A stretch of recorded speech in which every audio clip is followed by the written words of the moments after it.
Hey people, it's your boy Mr.Lartz, the Ghanaian shitter, you know the vibes, and you're now listening to Taking Notes with Mr.Lartz. Here we discover the fears and the risks people face while following their passions. My people, regardless, we move. Hi guys, it's your guy Mr.Lartz, aka the Ghanaian shitter, you know the vibes, and today I am joined by Mr. Inkflo himself. My guy, What's good, bro? how you What's doing, good? What are you bro? saying? I'm Yeah, good. I'm doing well, bro. I'm doing well, man. You know, just living a lockdown life like everyone else. But yeah, man, grateful to God for health and peace of mind. So yeah, man, I'm good. I'm good. How are you? I'm good. I'm good, man. Just like yourself, of course. Lockdown, we can't enjoy Yeah, this. Can't be in the studio together where we're discussing and I all these know. things. But listen, I we're know. here I know. I now. We know. can still chop it up. Thank God for technology. Because Yeah, now yeah, working yeah, from yeah, home, yeah, baby. This is it. yeah. But yeah, my guy, for those Yeah, that bro. don't know you, Mr. Inkflow, how would you introduce yourself? Who would you say you are? Like, who is Inkflow? Um, I'd say like I'm a rapper, lyricist, poet. Mhm. Some would call me an activist because of the type of music I do. Mm. Um, but yeah, just someone that's really passionate about the art form, about the culture. Mm. A teacher, both in the music and outside of the music. Do you get what I'm Wow, saying? I hear you. I hear you. And a Christian as well. Do you get what I'm saying? So that's how I would describe myself, really. But my music is, I'd say, more rap, UK rap music still. Mm. Um, That's interesting. Let's not even start with that, right? For yeah, you, let's start from the beginning.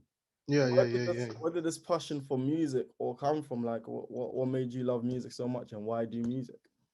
I think music's one of those things where it kind of is the soundtrack to your life. Do you get what I'm saying? And I remember, obviously I was quite young, but one of my best friends, his brother, just was a music enthusiast, and he used to listen to, like, I don't know, like Death Row, or Snoop, Warren G, Tupac, obviously. Mm. Used to be heavily into Master P. Do you get what I'm saying? So just like proper hip hop, Mm. gangster rap. Do you get what I'm saying? And so I used to go over to his house, obviously as an innocent young man listening to all this music. I'm like, raw, what's that? I used to ask him, he used to tell me, then I used to go look it up myself, listen to it myself. And I think those kind of tunes, that kind of music kind of formed the let's say the soundtrack to my childhood. You get what I'm saying? And obviously, as I got older, I got into my own taste of music. The 50 Cents Get Rich and Die Trying, Mm. Craig David Born to Do It, Wow. So Solid. Do you get what I'm saying? A More Fire Crew, Genius Crew, Nasty Crew, like, used to, Real. the garage era. So I started getting into my own music, and I think from there, when I was young, it just birthed this sort of love for music, but more for lyrics. Like, Mm. I love lyrics. I absolutely love lyrics. From the very beginning, I've loved lyrics. From the very first gangster rap I heard, I was always about, what is that guy trying to say in the music? Do you get what I'm saying? And as I got older, that love for lyrics just, I guess, it just got deeper and deeper and deeper, to the point where then I started writing my own raps myself. Mm. And I'm not gonna lie, bro, like, I was terrible. I'm not gonna lie. Mm. Like, if I look at my lyric pad from when I was like 11, 12, I was awful. Like, the kind of references was terrible, but the enthusiasm was there, and I was always somebody that really always wanted to get better.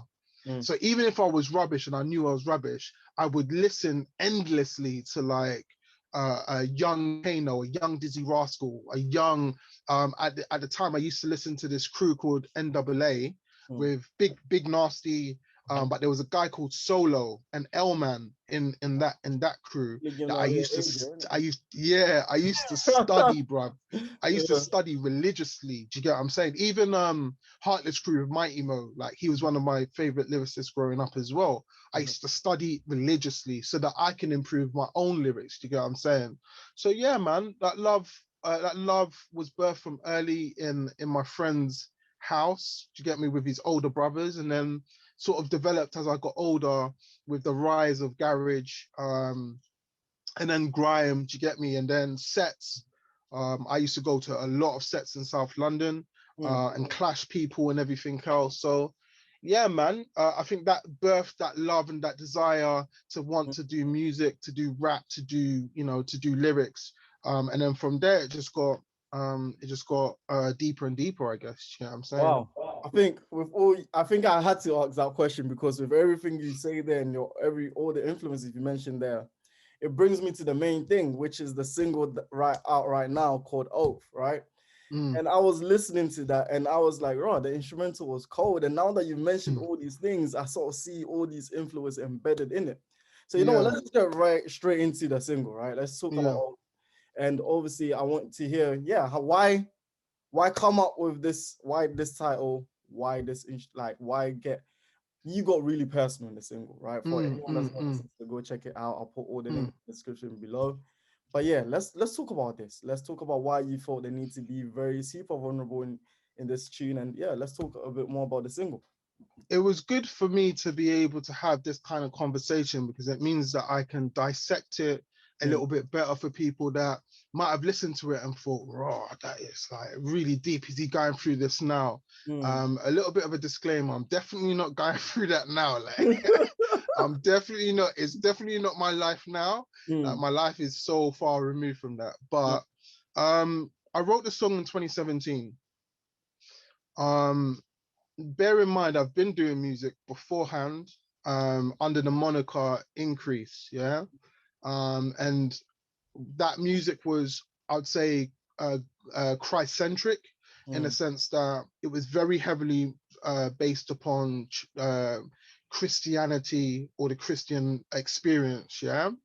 And so as I sort of developed through church and I kind of grew and matured, my sound and what I wanted to talk about in my music grew and matured as well.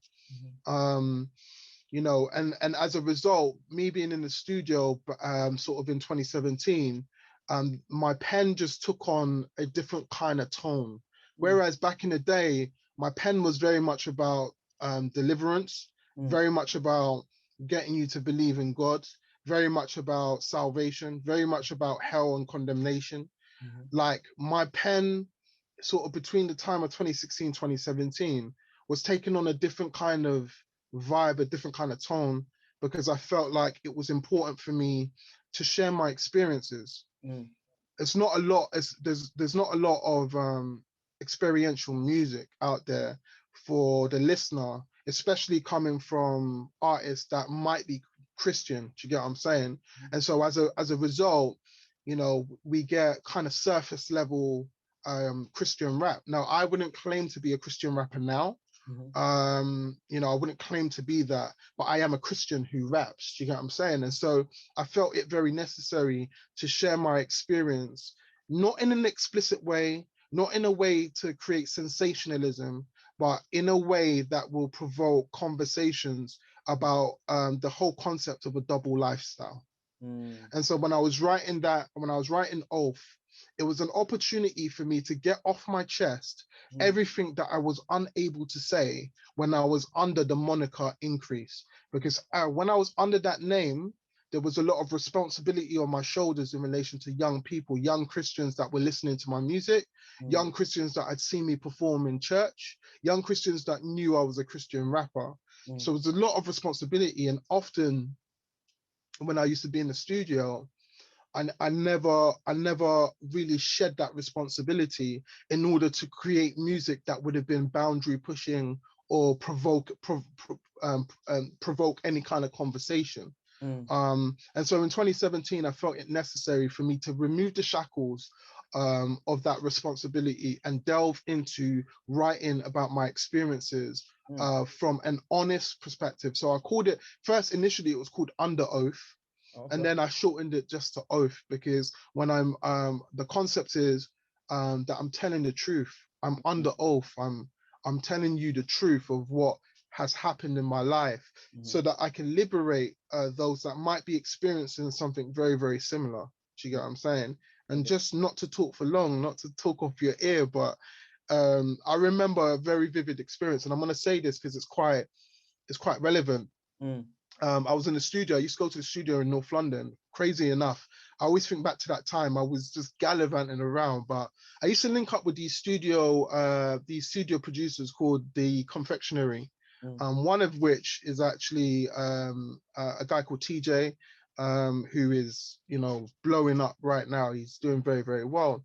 And they used to always say to me, like, bro, like, we love you as a lyricist. We love your tone. We love everything. But you need to start telling us, like, what go on, like, do you get me? Tell us the real, like, just free yourself. And I used to be so frustrated when I go home. Like, I got my rucksack on, my book of rhymes, and I'm thinking, what do you mean free myself? Like I'm increased. You get what I'm saying? How more free can you get? But the kind of music that I was, you know, producing in that environment was just very shackled. And these were producers that were working with big time people. Like TJ currently has kind of executive produced Get's new album. Do you get what I'm saying? So these are very high level producers are telling me, bro, remove the shackles from your feet. Stop writing with the handbrake on. You're writing with the handbrake on. And as a result, the music that you're creating isn't boundary prison, isn't edgy, it's not it's not listenable. It's not music that people are gonna be like really hooked on, because it's just sort of wishy-washy. So those experiences really helped me in 2017, because when I got into a new studio and I was working with a new engineer, I said to myself, no handbrake, no handbrake, Joel. Just write to your heart's content. Be real without being disrespectful. Because remember, the story is a real story, and there is a real woman involved. So write without being disrespectful, but write being honest. And I think that's what Oath is all about. And that's what fueled my desire to want to do the record in the first place. You get what I'm saying? So I feel you. So what do you say to people that, like, obviously you mentioned there, of course, you being a Christian, your music, everything you do just stems out of that. But then how do you respond to people that say, okay, cool, like, all right, I knew you as Increase. Now you're saying you're Inkflo. Now you're saying this, you're saying that you're gonna be pushing bodies. You know how people, or I see people in church, believers do this a lot. They tie you, they don't allow people, I'll be honest, they don't allow people to grow. They see you and put you in this box. You are just meant to be a Christian rapper or whatever it may be, right? So now that you're pushing those sort of boundaries, what do you say to people that look at you like, oh, right, like, oh, is he still a Christian? Is he still this?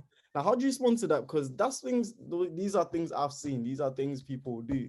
Like, you move away from not even move away, but it's like, no, you realize, no, I don't want to be doing what you said. I don't want to live my life with the brakes on, acting all perfect, when, to be honest, I'm living a double life.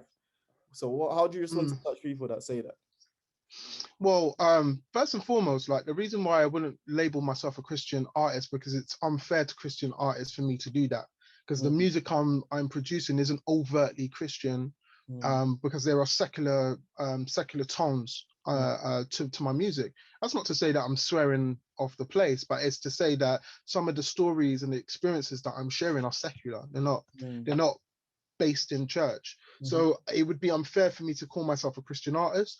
Although there are elements of songs that I've produced now, and songs that, you know, we'll talk about, we'll get into soon, that have strong Christian undertones, because I'm a believer. Do you get what I'm saying? At the end of the day, and the second thing I would say is that the Bible is laced. The Bible is laced with stories that we wouldn't consider Christian stories. Do you get what I'm saying? The Bible's laced with them. There's so many off the top of my head, man. There's David and he and the soldier. Do you get what I'm saying? Like, you know, there's is it Bathsheba? Like, there's so many stories, some raw stories. You know, Donna's rape as well. There's that.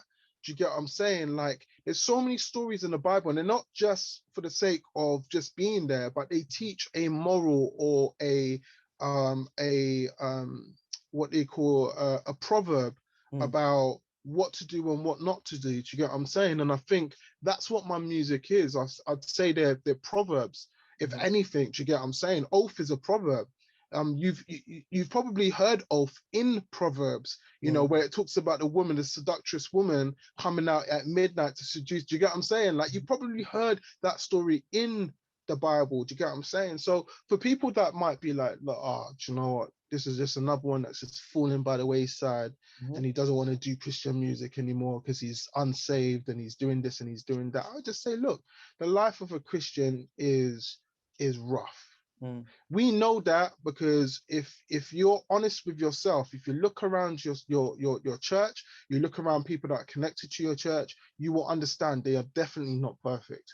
Do you get what I'm saying? I know that for a fact. I've been in church for years, over 10 years, so I know for a fact that there are things that have happened in and outside of church that would, people would raise their eyebrows at. But as a mature Christian, I don't anymore, because I understand the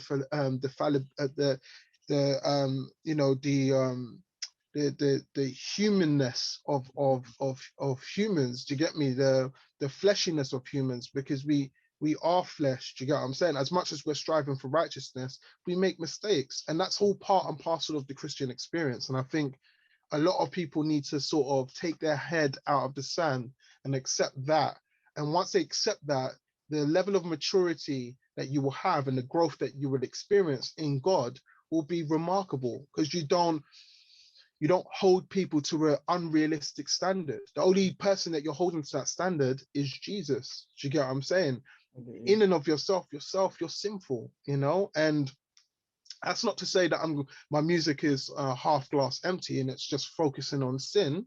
No, but it is to say that, with the music that I am producing and the music that I am putting out there, I'm definitely focusing on experiences and sharing those experiences with those that have had very similar experiences. And you'll be surprised that there were a lot of people that have had the experience of Oath and the experiences that of the songs that I'm going to be releasing in the future. Do you get what I'm saying? So I think I would say that those individuals rock with me. Do you get me? Like connect with me. You know what I'm saying? Like, come with me on this journey, because as you did with Increase, and a lot of people rocked with Increase because he stood for truth. He stood for, he had a standard. Do you get what I'm saying? I would say Inkflo stands for truth and does have a standard as well. But as I've grown and matured in the faith, and as I've grown and matured as a man, and grown and matured as an artist, I understand that in order for me to pierce the hearts of man and get my message really to hit home to some individuals, I need to take the handbrakes off and the shackles off my feet, no pun intended, shout out to Mary, the shackles off my feet, so I can lyrically dance, you know what I'm saying? So that I can share my experiences from a real perspective and be real. Do you get what I'm saying? Not be phony. There's too many phonies in church. Too many phonies. There's loads of phonies outside of church, don't get twisted, but in church there's just too much fakery, and for me, I'm not with it. I'm not with it at all. For me, it's important to be real. It's funny, I don't know if you noticed that you're referring to Increase there in the third person, and people start to assume, even with what you're saying, people start to assume that you've all of a sudden you've changed and you're not about truth, you're not about honesty. And it's like, no, I'm about these same things, but I'm about truth to the nakedest truth, if that makes sense. To reveal all of that, right? Just to show all of myself truth to His light. And I understand that. I really understand that in that concept. So yeah, as you said, as you mentioned, obviously you've let the cat out of the bag a little bit. In terms of music, obviously we've spoken a bit about the single, which everyone please go check it out. Go stream that on every platform. Let's talk about what do you have coming? Is this because obviously, as I said, people knew us Increase, formerly known, and now introduce yourself as Inkflo. Now, my key thing right here, and I'm going to ask you this on a level. Are we going to have some level of consistency? Because we need that. We need that level of consistency. Are we going to be having that? Are we going to be having that consistency? So I'm asking that now. Are we going to be consistent? Yeah, definitely, for sure. I think in years gone by, I haven't always been consistent. And to be honest, when I was a younger artist, Mm. I used to be very envious of other artists that do exactly what I do, and Mm. I used to wonder why they're so successful, Mhm. why they're doing what I want to do, what I want to do. And I realized very, very quickly when I grew up, you know, these artists are incredibly consistent. Do you get what I'm saying? And they pour their heart out in their music. Mhm. Their music is of a good quality.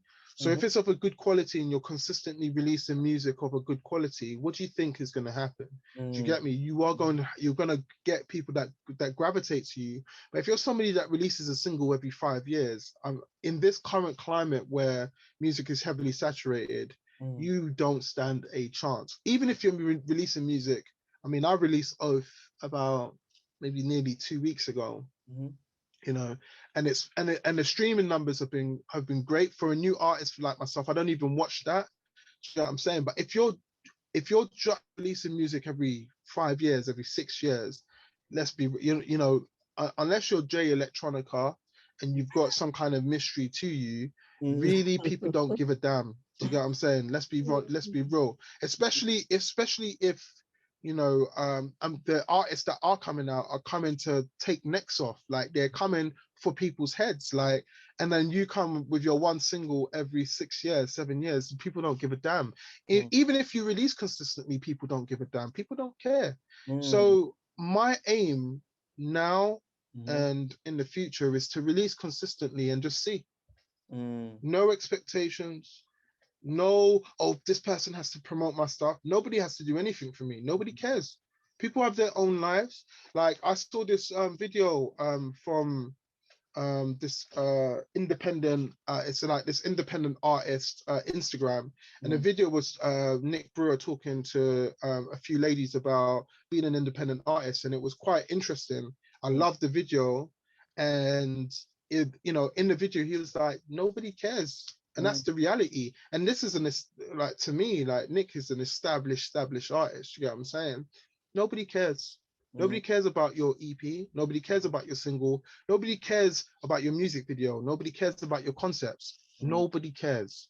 As That's soon true. as you accept that, I think Mm. you are liberated. And I think in the process of speaking to my family about doing music again, and speaking to my manager, I've grown to accept that. And Mm. as a result, my music has now taken on a different platform because I'm like, rah, okay, I'm free. Mm. Let me be me. Let me do me. Do you get what I'm saying? I'm free. Let me be me. Let me do me. Let me release music, no expectations, and Mm. see where I go on. And if people promote, fantastic. If people mess with it, fantastic. If people don't, I'll put it out there. Do you get what I'm Mm. saying? Got you. So the short answer to your question is absolutely. Mm. We're aiming to be consistent. Me and my manager, shout out to my manager, have been working incredibly hard over the last 4 to 5 months to ensure this year there's massive consistency. There is a lot coming. Trust me. There is a lot coming, I'm gonna bro. hold Like you a to that lot. for sure. Yeah, bro. There's a lot coming. And when I mean, like, I'm excited about putting it out there, Mm. it's gonna be really, really dope. So I'm just saying to people that are watching this, um come with me on that journey. Do you get what I'm saying? Build with me. I'm a new artist. Mm. I'm not, forget about Increase. That was a bygone era. That was an era that I absolutely loved. I enjoyed. I loved meeting new people, but that's a bygone era. Mm. Come and connect with Inkflo. Come with me on this journey and just see what I'm saying. See, do you get me? And see what kind of messages come out from my music. And mess with me again, because I think I've definitely got something to say. Mm. And there's a lot of really good content that's about to come out very, very soon. I I like can that. be specific. My manager won't mind, but yeah, I like that. yeah, bro. Well, I thought to push for some exclusives. What you trying to drop me a little exclusive, a little date? What can we, a little one? Yeah, I A mean, little, or something. like me and my manager, we've been speaking for at great lengths. There is definitely projects on the way. Mhm. Definitely projects on the way. Um, produced by some really, really cool people, like some really cool people. I've got um oof, ooh, I don't know if I should let that go Oh, still. come on, man. You got let a little thing drop here. That's all good. I've been in the studio. I've been working with well, I've not been in the studio, but I've been working with Happy on a few records. Ooh, Um, a okay. lot of people don't know, but he is an exceptional producer. An Like, amazing well, people do know, but I think people think, oh, right, he only does flips, happy the flip. sample things, or like he only does the Afrobeat thing. No, no, no, no, no, no, no. I'm not an Afrobeat artist, and we're working together on some records. Um, some of the other producers, especially on this up and coming project, a lot of people won't know. I've been in the studio. Obviously, I work with Coleman's. Been heavily in the studio with him. Who else? Uh, been working with. Have been working with Franklin as well. Um, Junior Gar, working with Junior Gar on some stuff. Yeah. Who else? Hopefully G Kids has been working on some stuff. Hypertone as well, but that's someone I've been working with for a long time. Yeah, just bits and pieces here I'm and there, liking some man. of the Like, names there. Kind of intrigued to yeah, yeah. or see people like I mean, I aim to work with. Divinity. Yeah, I mean, I aim to work with producers and engineers that really catch my visions. You get what I'm saying? So I'm not going to put myself out to work with like, oh, this person, that person, just because they've got a name. It's more about relationship. It's more about building. It's more about them understanding what my vision is. And everyone that I've named, who are going to be featured on this project, understood exactly what I wanted to do, and they executed remarkably. Like, shout out everybody that I've worked with in the last sort of 12 to 24 months. It's been a journey, but I'm hoping that journey comes to an end really, really soon. We do have some stuff coming out, especially on SoundCloud. So SoundCloud is something is a music platform that we're going to be utilizing over the next couple of weeks. There is something definitely landing properly on SoundCloud, not on the streaming platforms, but on SoundCloud definitely. Then after that, it's showtime. Cool. So you mentioned that's all I'd say. After that, it's showtime. After the SoundCloud drop, it's showtime. So. Now, I want to ask, obviously, to go back again. Obviously, you mentioned how, some of the great influences that you've had in terms of your music and creatively. But I really wanted to ask you, what's the sort of biggest lesson you've learned as a up and coming artist? Obviously, you mentioned something that was really key, that lowering expectations and knowing that don't expect people to share your music, not even friends or whatever. But what is the lesson you've learned personally from yourself that's helped you grow and even do this? Because you could have just said, music is just a hobby and just left it. You didn't have to come back, but you came back. So as in what again, and why have you decided, I am actually passionate about this? Number one lesson, don't watch anybody. Don't watch anybody. Don't compare yourself to anybody. Don't do it. You will find yourself going down a rabbit hole of bitterness, envy, and it will destroy what you have got good going on. That's the reality. Don't watch anybody. Keep your eyes fixated on your journey. Keep your eyes fixated on the people that mess with your music. Do not watch anybody. The moment you start looking right, you start looking left, you've lost what makes you, you. Don't copy anyone. Don't mimic anyone. Understand who you are, what you bring to the table, what your talents are, and maximize that to them to the nth degree. That's the number one thing that I would say. Number two, if there was two things I was going to say, the number two thing would be practice, practice, practice. Watch your idols. If you're gonna watch anybody, watch your idols. Watch who you think is incredible at this, whoever it is. Do you get me? For me, I've got so many references. Like I said, there's the Tupacs and the Biggies, but more closer to home, more closer to the UK. You know, obviously Gets is there. Do you know what I'm saying? Wretch, you know, Blade Brown, Potter Paper, Nines. These are all artists that I very much listen to. I very much mess with. Just see what they do. Look at what they do in terms of how they execute and stuff. Don't watch what they're doing in that respect, like, oh, I want to be them, but definitely glean from them and learn from them, and then practice your own thing to the nth degree. If you don't practice and you're not writing and you're not listening to beats and you're not performing in your bedroom and just sharpening your talent, then the reality is you in the convoluted, saturated market that is music, especially rap music in the UK now, forget it. Just forget it. If you're not going to practice. But first, the number one rule is massive, because if you start watching your peers and start thinking, oh, I want to do that, I want to do that, bruv, you just ruin what you have. You will ruin what you have. Focus on you. Focus on your fans, people that are messing with you. And also celebrate where you need to celebrate. Do you get what I'm saying? Don't be envious of anybody. Celebrate them.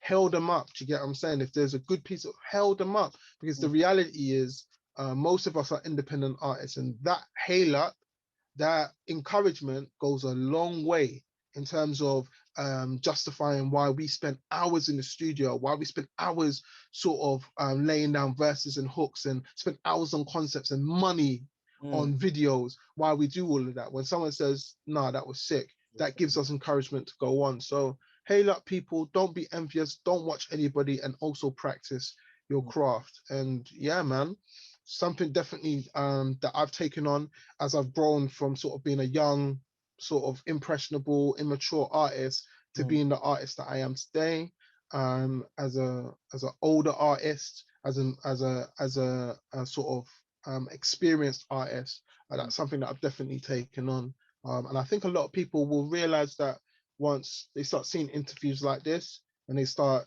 messing with my music and contacting me as well, connecting with me, they'll realize that I'm not on that vibe. I'm more on a vibe of, bro, like, I appreciate, I'm humbled by anyone that shares, likes, comments the music, streams my music. I am mad appreciative, and we're going to keep going and sharing our music and our message in the way that's unique to Ink. Do you get what I'm saying? So I like that. yeah, Those are amazing advice, and I think any creative can sort of use it. Even I can use it in my own craft. So I think that's a really, really, really good advice. I would say that. Before I even let you go, right? Obviously, we've spoken about you know, what you're planning on doing in the future and whatnot, so what we can expect. But I wanted to know, you know, sometimes, obviously, clearly the journey's not been easy, right? But obviously, for someone like yourself, right? You know, what is the biggest obstacle you've had to overcome to get here? Whether it was during childhood, whether it was even decide from the beginning, what was the greatest obstacle you had to overcome to say, cool, this is my passion, I'm going to run with it regardless of what happens? What was that thing for you?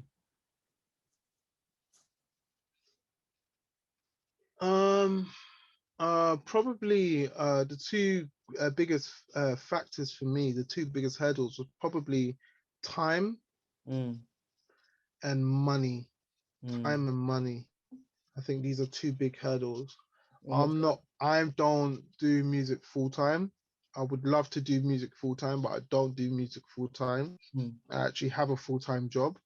And so taking the time out to do music, where maybe you know, if you're gonna do music, maybe doing it full time is actually a lot better because you get to invest more time into it. It's something that I've struggled with. So there've been many nights I've stayed up until 3, 4, 5 in the morning, editing, designing, writing lyrics, conceptualizing, and then I've got work at 7, 8, in the morning. So time is a massive factor, and money, because at the end of the day, you're investing a lot of money, but you don't get much in return, especially as an independent new artist. What you get in return isn't necessarily what you put in.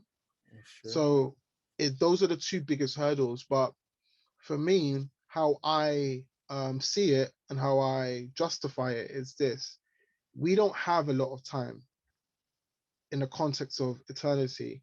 Our lives are like vapors; they come and they go.